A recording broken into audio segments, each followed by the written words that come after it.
台湾话艺术水阁好，国情解说2句我含你做参考。解说，解文说理。好朋友，咱来开讲几句社会流行的俗语。头一句，咱来讲溪底路麻。路麻我知啊，国情啊，迄个兄弟人佚佗人啊，对。路麻，事实溪底你甲掠伊会脱走，所以有另外一句俗语咧讲河流过着麻墙，啥或者河流要过麻墙，煞毋知影亲像国情头拄我咧讲啊，路麻掠袂条，滚轮转滚，因为摸落你就知影有墙啊。啊河流敢若过着麻墙尔，偏偏你要甲掠，伊就当作家己原来是路麻烧，要紧即句啦。当作家己原来路麻烧，河流过着麻墙，就当作家己甲路麻同款，表示讲这河流都毋是路麻要激的。即句算单纯咧讲溪底的代志，毋过应用伫咧社会拖较白的另外一句俗语，就是讲啊，那安尼即只河流就是攀下鸡路麻，攀下鸡路麻，咱嘛知讲着即句攀。过去歌戏界艺人拄艺人，小声甲小段咧开讲。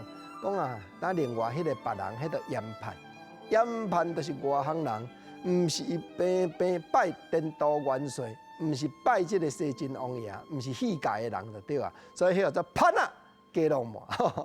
啊，即句叛，意思既然解说做外行人，当然就是表示讲代志伊毋捌，要搁假会捌的时阵，互内行人看，当然就闹亏啊。啊，讲到即句叛，佫真佫插一个话仔咧，因为过去菲律宾。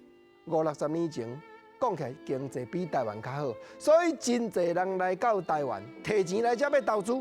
台湾人老爸遮咧形容迄个有钱人，但是外行的，毋则一句话，讲叫做爽叛，因为菲律宾古早就是讲叫做鲁爽嘛，鲁爽客嘛，爽叛。啊，讲到叛啊，鸡路麻，有当中啊吼，你咧甲笑讲伊叛啊，伊佫会甲你印安那，伊甲你印一句讲，空气在人激的。对不？我若有钱，我要带几个囡仔出来吼，甚至讲点粉要食迄个外国粉，来大摕出来会强，这嘛我的行情。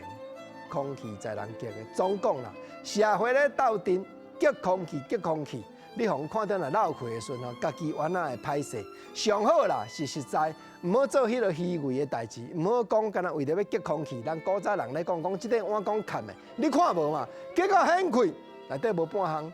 我讲内底拄啊，敢若写2字白贼，安尼就闹气啊！实在做人有较久长，有较好。